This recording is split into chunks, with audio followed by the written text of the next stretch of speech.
Anne Fitz-Gerald is the director of the Balsillie School of International Affairs, and she's joining us now live from Waterloo in Canada. Welcome to our coverage. The two sides don't seem to be able to sort this out. Is anyone else trying to intervene and mediate? Well, there's been ongoing talks in Jeddah hosted by Saudi Arabia. Those talks have clearly floundered and were on a pretty shaky foundation at last look in late July, when both parties made it very clear that they weren't interested in discussing a political settlement, but they would discuss access for humanitarian purposes and setting up of humanitarian corridors.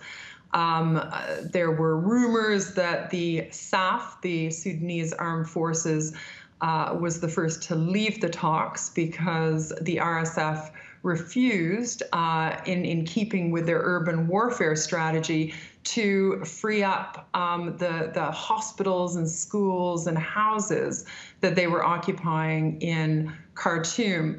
So we haven't seen any further progress on these floundering talks. There will be a lot of shuttle diplomacy going on at the moment, but I think diplomacy not only needs to be deepened, but legal measures need to be taken forward as well. Now, we've reported on the increasing number of displaced people. I guess that number trickles ever higher as the conflict continues. Is there enough capacity to look after those people? There are many well-meaning humanitarian groups and international organizations trying to get aid through to the needy communities across Sudan. And this includes the over 3 million internally displaced people and the over a million IDPs that have left Sudan to cross-border areas. But there's important issues here. This is a war zone with air power and artillery firepower flying around. So the security risks for aid agencies working in these circumstances are incredibly high. The second issue is that there's a lot of recruitment for fighting capability going on in the peripheral rural areas. And therefore, supply lines need to sustain these fighting forces that are being recruited. So the risk of looting of aid and foodstuffs in particular is very high and has been a common feature of this conflict to date, as well as features of conflicts in the wider regions. And so the issue of food diversion, and then the long rains have come in. And those rains will block access into some communities. They will, and they have, heightened the incidence of diseases like malaria and cholera, and they will increase the risk of other vector-borne diseases. So there are, the flooding also will affect the agricultural base and have an impact on food security.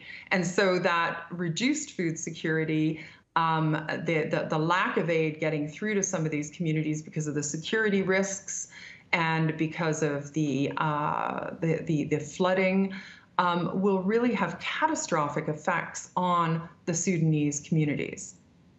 And in the chaos of conflict, and with much of the world looking in the other direction, the question of human rights abuses, already some reports perhaps perpetrated by both sides. Well, this is very sadly and commonly a great casualty of war. And this is a war. This is turning into a war of attrition.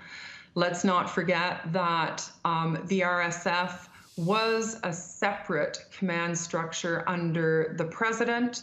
The reforms proposed were to fold this under the regular national armed forces, known as the Sudanese Armed Forces, and there was a refusal to move forward with this. So you have two very large armed groups, the Sudanese Armed Forces and the RSF, battling for supremacy. And while that goes on, there are no talks or political agreements in sight.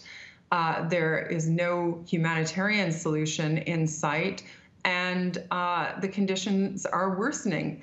I should also say that Sudan as a country and some of these leaders have worked under sanctions for 20 years, crippling sanctions, but continued working under those sanctions. So sanctions itself, in my view, are not going to represent a sufficient deterrent to stop. And so diplomacy needs to be deepened by to include the allies of the warring factions like the United Arab Emirates, and groups that operate on the soil of the UAE, and players like Egypt already involved, but that diplomacy needs to be deepened. The U.S. has quite an important role to play here, and other levers of accountability may need to be considered at this point. Anne Fitz-Gerald, thank you indeed for joining us from Canada.